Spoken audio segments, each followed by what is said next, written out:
There's been a wolf introduction in Yellowstone that has grown exponentially, and now these wolves have moved out of Yellowstone across Montana and Idaho, and now they're here at your doorstep. There's been quite a lot of wolf activity for the last couple of years. The Imnaha Pack is established right in the heart of where I turn out in the summer. Turnout time used to be a time of jubilation where we were excited and relaxed because we kept these babies alive for as long as we did, and we got to turn out on grass, quit feeding expensive hay, and now it's a time where there's quite a lot of anxiety with them going out. And I still look forward to turnout, but I don't look forward to turning these guys out with wolves. It's a very difficult situation right now as they come in because it's new to us, it's new to the ranchers, it's new to the wildlife people here in Oregon as to what to expect, and this hopefully will again give us factual information that'll let us get rid of the emotion and the politics and work on some solutions that might help the economics as well as the fear and the concern and the problems that wolves are bringing to the cattle industry. Well, last year it was kind of interesting. We got the first GPS map from the wolves. ODF&W said, well, they're not on you too much, and when we look where that wolf had traveled, he had been almost in my territory the whole time.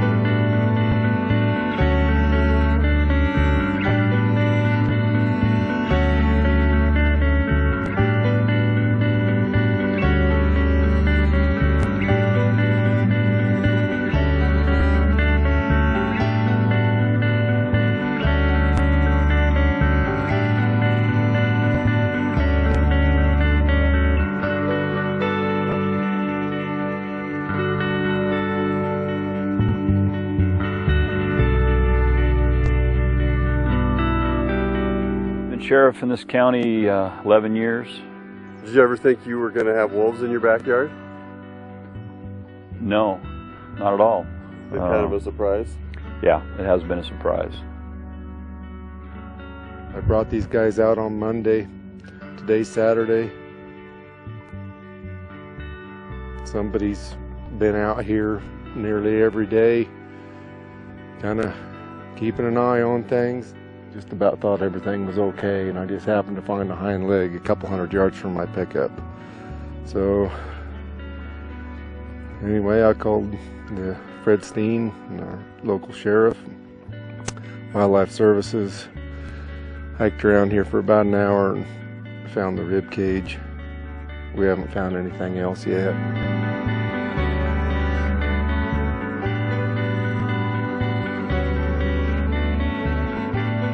I'm Mark Dawson, and I leased this pasture here from a guy in Hawaii. We had a non-confirmed wolf kill out here last year, and the wolves were coming through here off and on all winter when I was wintering out here. And this morning the government trapper called, said he had some signals of them. We got out here, and before the morning was over we had 8 of them spotted. We lucked out this morning, no kills, but they're still hanging around. So we're going to camp here. We'll camp here 2 or 3 times a week. Hopefully that kind of keeps them at large. There was 2 black wolves and a gray wolf there this morning. I was glassing them. He come down, we lost sight of him. He hit the draw and we thought we'd see him go across, but apparently he went on down the draw. But yeah, he come pretty close to where that kill was last year. Yes, this is what you call kind of worried about losing your livelihood, your paycheck, so you're kind of standing out here watching, hoping it works. They're walking on eggshells. They put more time and effort and money into checking on their herds. Fuel's ridiculous, you know. It costs them more money to get into a vehicle to go out and check, you know, 3 times or 4 times a day, where they were checking maybe once every 2 days in an area, and it just puts a lot more stress on trying to run a business, trying to run an operation. My name's Carl Patton. It's May 4th, and We're at the site of where I had found a calf kill this morning. This would be my third kill. 2 pregnant cows in February, and now calf born the 1st of March. I had no clue as a wolf. My first thought was come over here and look at it. Was there a sick calf? Although I'm in them every day, I didn't see a sick calf. But I come over here and I could not see enough to, I cut into the legs and found trauma on the bone is when I went up and called Wildlife Services.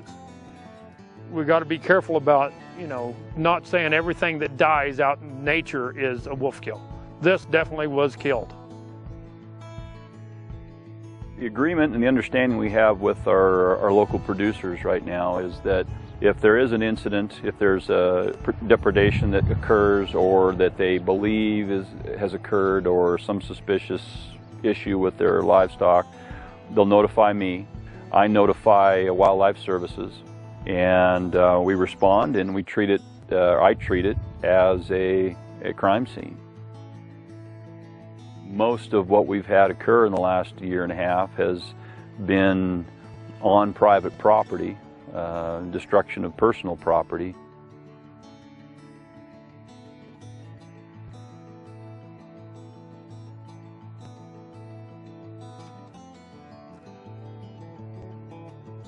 If I do something, I become an enemy of the very country I love and serve. Well, how in the hell did I get here? We try to raise our families in a responsible way. We have a commitment to our neighbors and community. Sure, how do you wind up here? An enemy of the country you love? How in the hell did that happen? You know, 30 years of environmentalism, look at the situation they've got the country's in. I mean, I'm just amazed. I went and got my permit the other day, and I've read through the documents briefly. In my business, in law enforcement, we don't have those kind of constraints on dealing with people that are trying to kill us. Constraints that they put on that scenario for an animal, there is no justification for it. It does not make any sense. So we know that they kill cattle, we know that they kill things and eat them. So if the wolf is standing in your pasture, sniffing noses with your 200-pound calf, I doubt seriously he's there to welcome to the neighborhood. My name is David Schaefer. I'm a veterinarian. I've been here in Enterprise, Oregon for about 23 years. Last week I was called out to a ranch to look at a bull that was a potential wolf attack on arrival. I found a approximately 1,800-pound bull down on his side with a very swollen limb. The bull was in shock and was unable to rise. He could kind of raise his head, but he'd been on the ground for a while and paddling and was unable to get up. Found that his right foreleg, his forearm, was very swollen. Found 3 horizontal scratch marks going across the limb. We treated the bull with IV fluids, some interperitoneal fluids, and then we went ahead and rolled him over. At the time, my clinical impression was that there was some kind of muscle trauma to this bull. We finished treating the bull, and you know, long and short of it was he ended up dying. Well, as I was looking at things, I didn't think it looked like a fight. It didn't look like it dropped in a hole to me, and it didn't look like a wire encircling it. You know, I mean, there was some kind of muscle trauma. To me, it was what I was seeing with wounds on 2 different sides were consistent with something grabbing and pulling. So you've got scratch marks, and you've got muscle trauma on 2 different sides of the leg. And I'm just saying it's very compatible with the fact that it could have been a wolf that bit this animal. If we've got wolves running out in the area, we know that wolves are present. And if we have livestock producers losing animals, then don't we owe it to those producers to sit down and have somebody trained in pathology to know that to make the best shot at whether this person's going to get reimbursed for losing his cow? It's your problem in this whole thing, and that is the individuals that are supposed to make sure our wolf population increases are the same individuals that have the responsibility of calling this a wolf kill. That's a conflict of interest.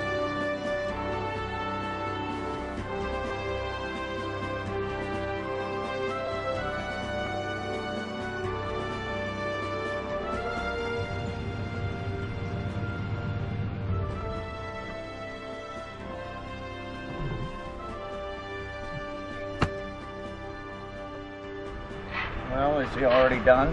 Yeah.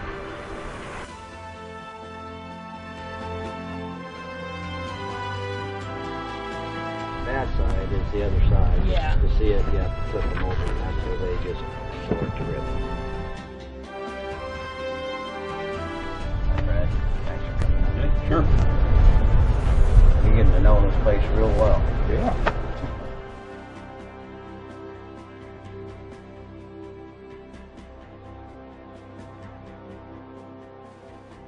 So we've decided it's possible unknown. We're not able to confirm it. It's possible that there could have been wolves around here that chased it and caused it to tear that muscle. That torn muscle is by far the most severe injury on the cow. It's the muscle that infected and killed it. Correct. I mean, the cause of death we know is from the infection. But the cause of the infection or the cause of the torn muscle, that's harder to do. But we're not able to find any teeth marks associated with that torn muscle. We're not able to find anything on the skin or the hide, inside or outside, associated with that torn muscle. We have never in 32 years lost a bull. Yeah. When you see them one day, in fact, we're up here usually this time of night before we're riding out, everything's fine, and the next day he's got that. How would you explain that? Well, whether he got it from wolves or whether he got it from any other cause. What other cause would you think that might be? It could be any of a million things. Not a million. Not a million. You tell me, but I've been running cattle here for 32 years. You explain to me what would cause that. Brush, stuck in a log. You know, he got stuck in there. You know, I'm saying like he couldn't see or something. Wow. You're fishing. Oh, no, I don't know. Rob Lynn, you are fishing. You know, I have 32 years experience. I've been around cattle and horses and dogs my whole life, and you're trying to tell me now that evening he's fine, the next day he's got that kind of trauma. We've got cows that are charging the horses. We can hardly use our dogs anymore, and you're telling me that all of a sudden this year, gee, all these strange things are happening. The wolves have nothing to do with it? No, I don't agree with that. It's a bunch of baloney, and you guys know it, and doggone it, I'm not going to put up with this a hell of a lot longer. Why did the vet say it was consistent then with dog bites? Absolutely. Completely consistent. When he asked you to stick your finger and feel the muscle and he'd explain it, you turned him down and you should have stuck it in there and felt it. And he's right. Oh, no, you can feel it now. It's still right there. Nothing changed. It's still there. It's still there. What are you guys asking from us? What do you want? To accept that we can't find bite marks and prove that that's a wolf injury. That's the only thing. And the thing is, you can't discount it either. No. It's possible. Issue. But this bull itself right here, I can't confirm that a... So a 4-year-old bull, just all of a sudden, just ran into a log or a rock or something, and he was so careless that he just... Of all the bulls we've had all the years, the 100, we've never had, and all of a sudden. And I have a calf with a broke leg in the same damn spot, and you're trying to tell me that this is just a natural occurrence, and we don't know. No, it's also possible that wolves were involved with this. Absolutely. But I can't see evidence on the bull to say that for sure. That's why I can't. You know, you can keep your damn money. I don't care about the money, but I do care about my cattle. And this is my land. This 2,400 acres here we paid for. I've served my country. I've done all the things that were required and my society has asked me to do. And now all of a sudden there's a new game in town, and I'm going to have to, this is the way it's going to be, right? There's no doubt. You have had significant loss.